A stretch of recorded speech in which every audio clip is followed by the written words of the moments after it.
তো তারপর দেখো স্নান টান করে নিয়েছি, আর এই নতুন নাইটিটা পরেছি যেটা আমার বর আমাকে এনে দিয়েছে বার্থডেতে। তো ও আমাকে আরও কয়েকটা গিফট দিয়েছে, সেগুলো তোমাদের সাথে আস্তে আস্তে শেয়ার করব।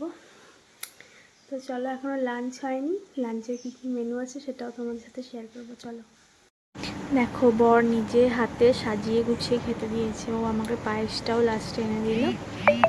দেখো কত কিছু দিয়ে সাজিয়ে খেতে দিয়েছে।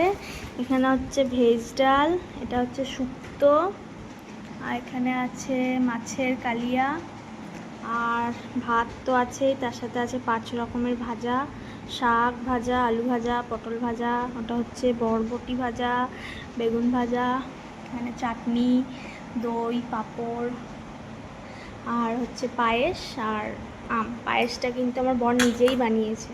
আসো খাই দাও। ভালো হয়েছে, সত্যি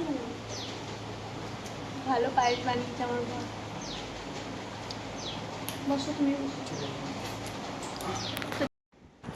তো তারপর দেখো, আমরা দুজনে মিলে গল্প করতে করতে লাঞ্চটা কমপ্লিট করছিলাম। আর সত্যি কথা বলতে কী বলো তো, এই অনুভূতিগুলো না বলে প্রকাশ করা যায় না। মানে আজ হয়তো বাবা মার কাছে নেই, কিন্তু ও আমাকে সেটা একটু ফিল করতে দেয়নি। এত সুন্দর করে সাজিয়ে গুছিয়ে খেতে দিয়েছে, আমার সত্যিই খুব ভালো লেগেছে। আর এগুলো সত্যিই বলে প্রকাশ করার মতন ভাষা নেই আমার কাছে। তো সবটাই তোমাদের সাথে শেয়ার করলাম, কীভাবে আমার বার্থডেটা কাটালাম।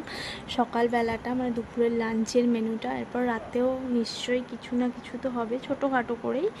সেরম কেউ তো আসছে না, এবারে একটু প্রবলেমের জন্য মা বাবা কেউই আসতে পারেনি, তোমরা সেটা পরে জানতে পারবে।